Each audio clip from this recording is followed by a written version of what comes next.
nekwa na ụmụ nwaanyị na-ele ọshụfa. Hey! O wee bụrụ na ndị onu na-afụ ebe a ka a na-akọwa na ụmụ nwaanyị ndị Naịjirịa ka ejidelu na Ghana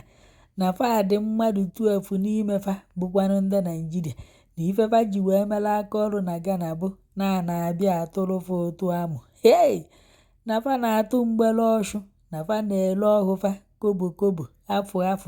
ụmụ nwoke abịa na-alarị ma ndị isi dị mma ma ndị isi adịghị mma ma ndị mkpụrụ mmiri na ijide akwa n'ego fa agbọghelu ha ọshụ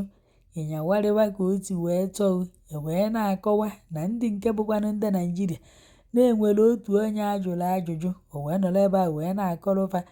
nọọ madanụ ka ọ na-arụrụ ọrụ na ọ hakwa alụ nke aka ya maka ndị na-akpọrọ nwafa ịkpọnye mmadụ ịmaghị onye ịkpọnyere nwa otu na ọrụ ụda ebe nwa na ọrụ ụda ebe nwa ụfọdụ ya amacha fa akpọrọ nwafa gbanye ka o je na-achụtalụfa ego maka na echiri fa bụ nne na nna aka na korota. Hey! Wee chikwuzie ụmụ ọkara agbọghọbịa aka na korota na nke ikpeazụ a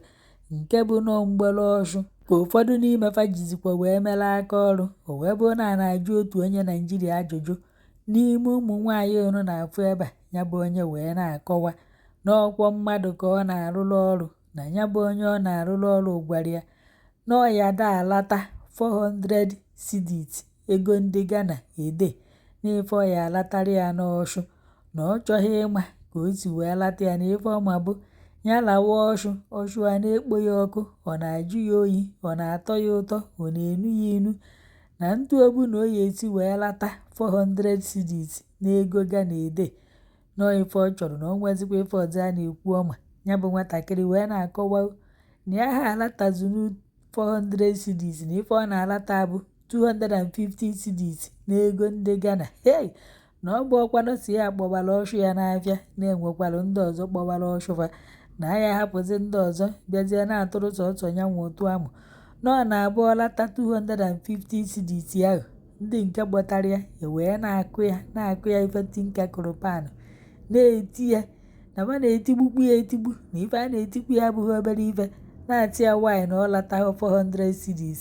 na ife a gwara ya ya da alata bụ 400 cedis ti oje na-alatarafa 250 cedis na ọ bụghịkwa na ego onefa n'idi wee na-akọwa na mbosi ejidelu ndị abụ on Monday bụ February 10, 2026 ka ndị uwe ojii wakporo fa. A na-akọwari na o nwere ndị nke ejidelu na Thursday bụkwanụ February 6, 2026 na fa nọzikwanụ n'ogige ndị uwe ojii nekwa onye nke na-ewenyere unu aka enu amana ọ na-ewenye aka ya enu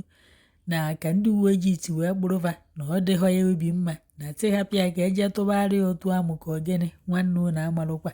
amazikwa m aka ife ọ na-eweni enu na ọtị jụọ ya ajụjụ ọ bụ ozikwa na ịma ife mkpụrụ aka na-abụ m inu itile anyị na kọmentị anyị afụkwanụ. Na-ejidegokwa ndị na-atụ mgbere ọshụ ndị na-ele ọhụfa n'afịa tentenkobo afụ na-ejidegokwa afa